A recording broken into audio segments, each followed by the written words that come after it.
High, আমি Falguni from Chittaranjan এসে গেছি আরও একটা নতুন ব্লগ নিয়ে, যেখানে বলবো বন্ধুত্বের পুনর্মিলনের কাহিনী।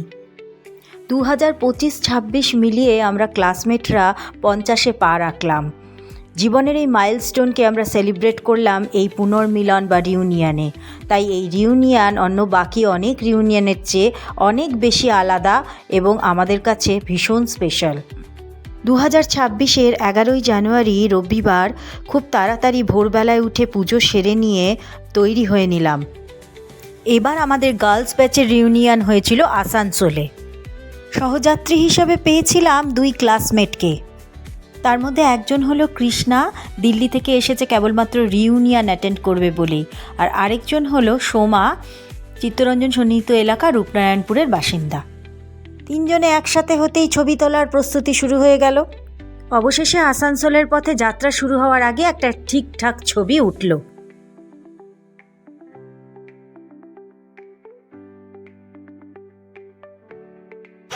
আমরা যাচ্ছি আসানসোল এখন আমাদের রিউনিয়নে।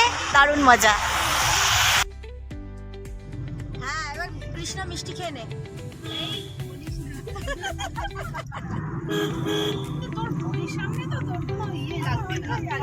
এরপর গল্পগাছা করতে করতে আসানসোলের পথে পাড়ি দিলাম এবং পৌঁছেও গেলাম। আমাদের ভেন্যু ছিল আসানসোলের হোটেল পার্বতী ইন্টারন্যাশনাল। 2 বছর আগেও এখানে আমরা রিউনিয়ন করেছিলাম।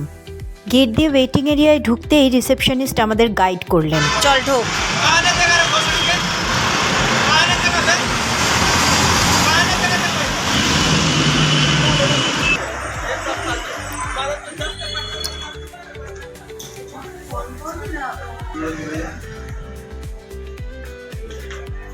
ফার্স্ট ফ্লোরে না?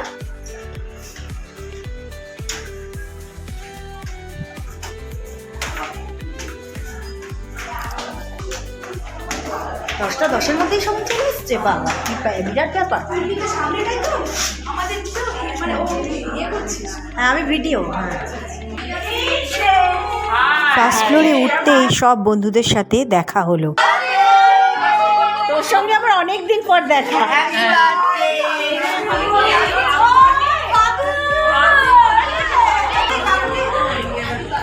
দাঁড়া একটু তুলে নি, যদি ব্লগ বানাতে পারি।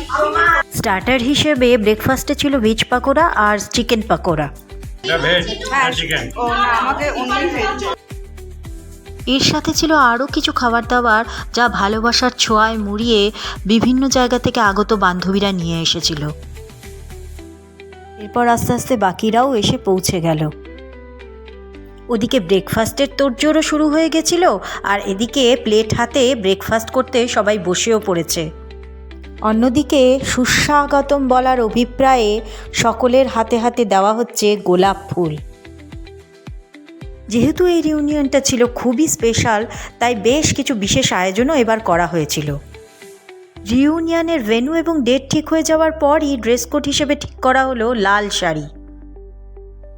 তাছাড়াও এই রিউনিয়নে বাড়তি পাওনা হিসেবে ছিল একটা কফি মাগ, যার গায়ে কোলাজ করা ছিল আমাদের প্রাণের শহর দুর্গাপুরের রাস্তার ছবি, আমাদের স্কুলের ছবি এবং আমাদের প্রিভিয়াস রিউনিয়নের কিছু গ্রুপ ফটো। এখানে তারই প্যাকিং সারছে আমাদের ব্যাচের ফার্স্ট গার্ল, আমাদের বন্ধু স্বাগতা। আর ছিল আমাদের কাঁচা হাতের রচনায় সৃষ্ট একটি লিটল ম্যাগাজিন। আর ছিল কিছু আমাদেরই মতো সবুজ চারা গাছ। অনুষ্ঠান শুরু হয় আমাদের হোয়াটসঅ্যাপ গ্রুপের ফাউন্ডার সোমা ভাওয়াল সাহার কিছু আন্তরিক কথাবার্তা দিয়ে। তার জন্য একটা ম্যাগাজিন, একটা ছোট কাঠি মাগ, আর তার সঙ্গে চিরসবুজ। আমরা যেহেতু সবাই চিরসবুজ থাকতে চাই আগামী সমস্তটা জীবন, সেই জন্য চিরসবুজ একটা গাছ, যদিও তার মধ্যে 2-1টা লালও এসে গেছে। আচ্ছা, চিরসবুজ পাওয়া যায়নি পুরোটাই। এই দিয়ে এবং তার সঙ্গে একটা কেক কেটে আমরা আজকে অনুষ্ঠান শুরু করব। তারপর যার যদি কিছু বলার থাকে সেই নিয়ে সে সবাই নিজের নিজের বক্তব্য বা নিজের নিজের মনের কথা সবাই বলতে পারে এখানে। আমরা সবাই অবশেষে বন্ধু, সব শেষে আমরা কিন্তু শুধু আলটিমেট ফ্রেন্ডস নই, the ultimate friends, the friends of MMC girls school. 50 বছর যখন মা বাবাদের দেখেছি, তখন 50 বছর সময়টা আমাদের মনে তো মা বাবারা কত বয়স হয়ে গেছে। অনেক বয়স্ক, 50 বছর মানে বিরাট একটা বয়স। এখন নিজেকে ভাবলে সম্পূর্ণ ছবিটা পুরো পাল্টে গেছে। আমরা এখন নিজেদেরকে অন্য রকম ভাবে দেখি এবং ভাবি যে আমরা আরো চিরসবুজ হব, তাই না?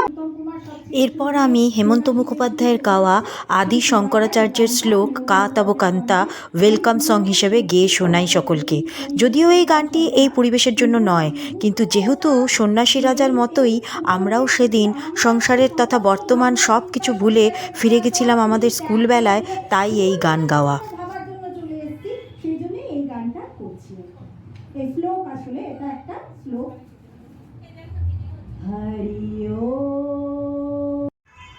যে এর মূল কারিগর, তাকে দিয়ে আমরা আজকে এই বই উদ্বোধন করাবো।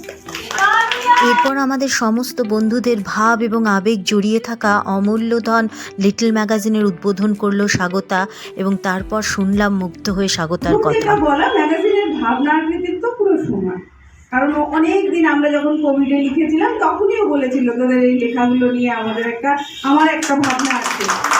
তো এই যে ভাবনা, এটাকে আমাদের লেখা কোনোদিন আমরা ছাপার অক্ষরে দেখবো, এই ভাবনাটা আমরা ভাবতেই সাহস পাইনি। তো এই সাহসটা ও দেখিয়েছে। তারপরে তোদের কাছে তো লেখা চেয়েছে, পাওয়া যায় না। একটা তোরা মানে কি বলবো, হ্যাঁ আমার কথা হয়েছে। আমরা যারা হাউস ওয়াইফ তারা বোধহয় একটু বেশি মাত্রায় এনগেজ, যারা অফিস ওয়ার্ক করে তাদের তুলনায়। কারণ আমাদের এত ঘর সংসার পরিপাটি করে আমরা করবো ভাবি, এই জন্য আমাদের আর কিছুই করা হয়। আর যারা অফিস গোয়ার্স তারা সবটার সঙ্গে তাদের বেরোতেই হবে, নাইলে তাদের চিঠিটা অন্য জায়গায় বাঁধা, কিছু করার নেই, সেজন্য তারা ফেলে বেরোতে পারে। আর তারা ওই সিস্টেমেই অভ্যস্ত, এসে আবার গুছিয়েও নিতে পারে, গুছিয়ে তারা দুদিকটা করতে পারে। আর আমরা পারি না ওই কারণে। তো তার মধ্যেও তোরা যারা যারা লেখা দিয়েছিস যথেষ্ট সুন্দর দিয়েছিস, যেমন ভাবে দিয়েছিস আমার একটাই নির্যাস আমি পেয়েছি যে এই লেখা আমাদের হৃদস্পন্দন, আমাদের দুর্গাপুর, আমাদের এত সকলের মনের মধ্যে। আর 50 বছরেও আমরা সেই জায়গাটাকে নিয়ে এত আমরা মানে কি বলবো, ওটা আমাদের একটা অন্যরকম ফিলিং, যেটা আমাদের এই দুর্গাপুরবাসী ছাড়া বোধহয় কেউ বুঝবে না। আর ওই 76-75 সালের যারা আমরা বড় হওয়া মানুষজন, যারা মোবাইল ফোন নিয়ে বড় হয়নি, বন্ধু বান্ধব স্কুল টিচারের বোকা মার এইসব খেয়ে বড় হয়েছি, তাদের ফিলিংটা ওই রকমই। সেই জন্য ওই লেখা ও ভাবনাটা নিয়েই আমার মুখবন্ধটা লেখা। খুব ভালো লাগলো তোদের সকলের মানে লেখা পড়ে। আমার মনে হয় যারা কিছু লিখিসনি তারাও নিজেকে ওই লেখাগুলোর মধ্যে খুঁজে পাবে। এইটাই এই ম্যাগাজিনের বিশেষত্ব, যে লিখিসনি হয়তো, কিন্তু মনে হবে এমা আমার কথাটা ও কি করে লিখে দিল। আর এই যে 50 বছরে আমরা এসছি, এখন আমরা বিভিন্ন লেভেলে থাকি, কিন্তু আমার মনে হয় বছরের এই একটা দিন আমরা ওই সমস্ত লেভেল ভুলে আমরা একবারে এলেবেলে হয়ে যাই। এলেবেলেই আমরা থাকতে চাই আমাদের নিজেদের কাছে। এখানে আমাদের কোনো কিছু আমরা কে কোথায় জানি না, কিন্তু এইটা আমাদের মনে হয় সারা বছরের অক্সিজেন দেবে আমাদের। এই লিটল ম্যাগাজিনের পিছনের মূল ভাবনা যেমন ছিল সোমার, সেরকম মুখবন্ধ রচয়িতা স্বাগতার পরিশ্রম ছাড়াও এই ম্যাগাজিন সম্পূর্ণ হওয়া ছিল অসম্ভব। লেখার জন্য আমাদের তাগাদা দেওয়া থেকে লেখা কারেকশান করা সব কিছুর মূলে ছিল স্বাগতা। তারপর এই ম্যাগাজিন পূর্ণ রূপ পায় আমাদেরই বন্ধু কুহেলির বেটার হাফ কল্যাণদার সূর্য সেন স্ট্রিটের প্রিন্টিং প্রেসে। তারপর এই কফি মাগ উদ্বোধন করে শ্রীলেখা এবং চন্দ্রানী। এরপর শুরু হয় এই সমস্ত জিনিস সকলের মধ্যে বিতরণের অনুষ্ঠান। এখানে আমরা যেহেতু সবাই রাজা আমাদের এই রাজার রাজত্বে, তাই নির্দিষ্ট কাউকে দিয়ে না করিয়ে আমরা সবাই একে অপরকে এই লিটল ম্যাগাজিন, কফি মাগ, চারাগাছ প্রদান করি। এই লিটল ম্যাগাজিনের কাভার পেজে ছিল চিরজাজ্জল্যমান এক প্রদীপের ছবি। এই ডুডল আর্টটি এঁকেছিল আমাদেরই বান্ধবী চন্দনা। আর সবচেয়ে উল্লেখযোগ্য বিষয় হলো লিটল ম্যাগাজিনের কাভার পেজে রিউনিয়নের ওয়াল ডেকোরেশনের হোর্ডিংয়ে এবং আমাদের বার্থডে কেকে লেখা ছিল একটা বিশেষ কথা, সেটা হলো আমরা সুবর্ণা। আমরা সুবর্ণা কথাটি আমাদের বান্ধবী স্বাগতার মস্তিষ্কপ্রসূত। যথার্থই ভেবেছে স্বাগতা, কারণ সুবর্ণা শব্দটি হল সৌন্দর্য, সমৃদ্ধি এবং উজ্জ্বলতার প্রতীক, যা এই আল্টিমেট ফ্রেন্ডস গ্রুপের প্রত্যেক সদস্যকে সংজ্ঞায়িত করে। অন্যদিকে ওয়াল ডেকোরেশনের হোর্ডিংয়ে অনুষ্ঠানের শিরোনাম হিসেবে আমরা সুবর্ণাকে চিহ্নিত করার আইডিয়া ছিল আমাদেরই বান্ধবী এবং আমাদের হোয়াটসঅ্যাপ গ্রুপের ফাউন্ডার সোমার, যা এই রিউনিয়নকে এক অন্য মাত্রায় নিয়ে গিয়ে পরিপূর্ণতা দেয়। এরপরই মহাসমারোহে শুরু হয়ে যায় কেক কাটিংয়ের মহাপর্ব। কাউন্টডাউন এবং বন্ধুচল গানের মধ্যে দিয়ে হয়ে যায় রোমাঞ্চকর কেক কাটিং। এ এক অপূর্ব অনুভূতি, যা চাক্ষুষ না করা পর্যন্ত অনুভূত হয় না।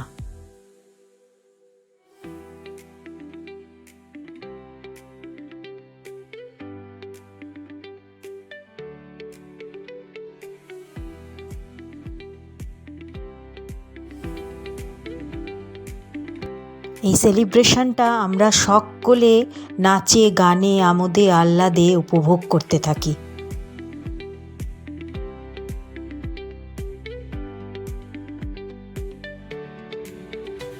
এরপর আমাদের অনেক বন্ধুরাই মনের ভাব শেয়ার করে কথায় ও গানে। সোমা, কুহেলি, শ্রীলেখা, চন্দ্রানী, শুভ্রা, কাকুলি, কৃষ্ণা সবাই কিছু না কিছু কথা আমাদের সঙ্গে শেয়ার করে।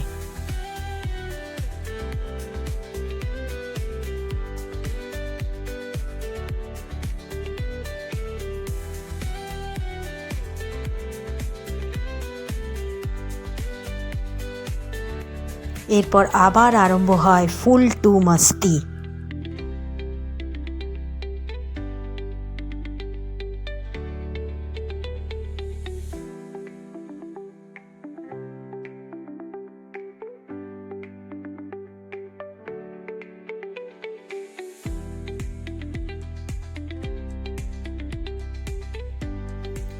এরপর শুরু হয় আমাদের র্যাম্প ওয়াক।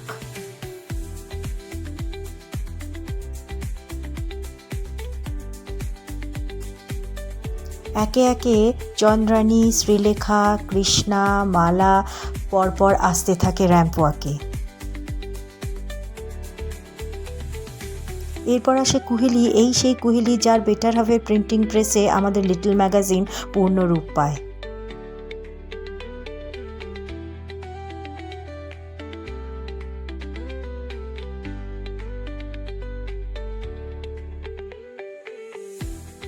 ভিডিওটা ভালো লাগলে একটা লাইক ও শেয়ার করে দিও, আর আমার চ্যানেল সঙ্গে ফাল্গুনিকে অবশ্যই সাবস্ক্রাইব করো।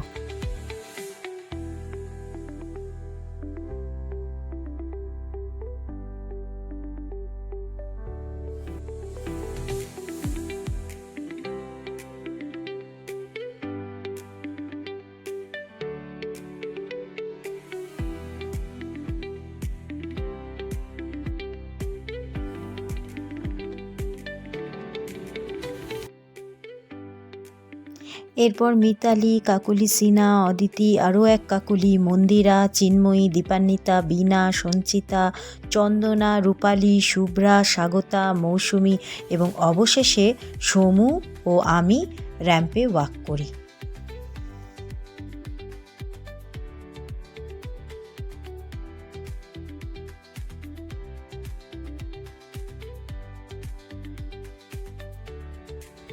অনাবিল আনন্দে মাতোয়ারা হয়ে উঠি আমরা সকলে।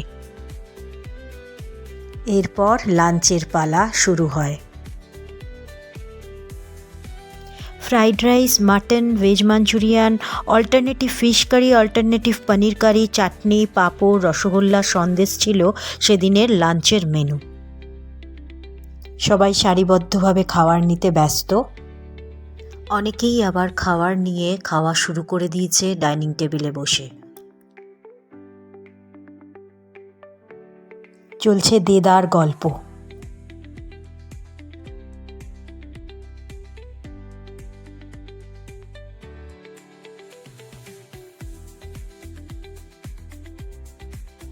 লাঞ্চ শেষের পর্বে আস্তে আস্তে ডাইনিং হল খালি হতে লাগলো।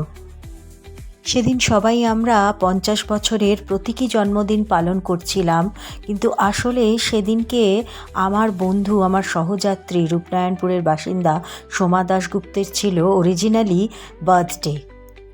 তাই লাঞ্চের পর আমরা ওর বার্থডে আলাদা করে বিশেষভাবে সেলিব্রেট করলাম। তারপর আমরা সবাই মিলে গাইলাম সেই গান যা স্কুল লাইফে প্রেয়ার লাইনে দাঁড়িয়ে গাইতাম।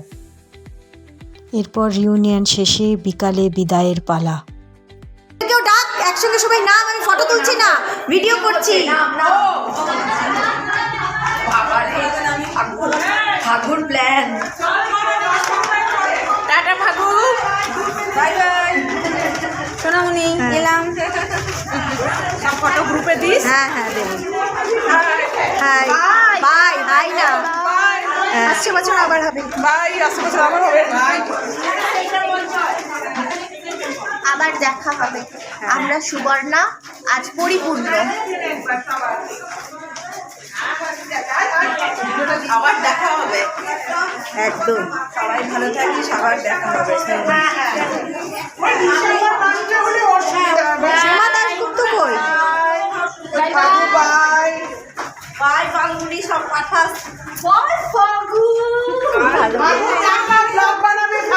বাবু ভালো করে বানাবি, ঠিক আছে? সবাই বেরিয়ে গেছে। আজ এখানেই শেষ করলাম। দেখা হবে পরের ব্লগে। ভিডিওটা ভালো লাগলে লাইক এবং শেয়ার করে দিও। আমার চ্যানেল সঙ্গে ফাল্গুনিকে অবশ্যই সাবস্ক্রাইব করো। সবাই খুব ভালো থেকো। নমস্কার।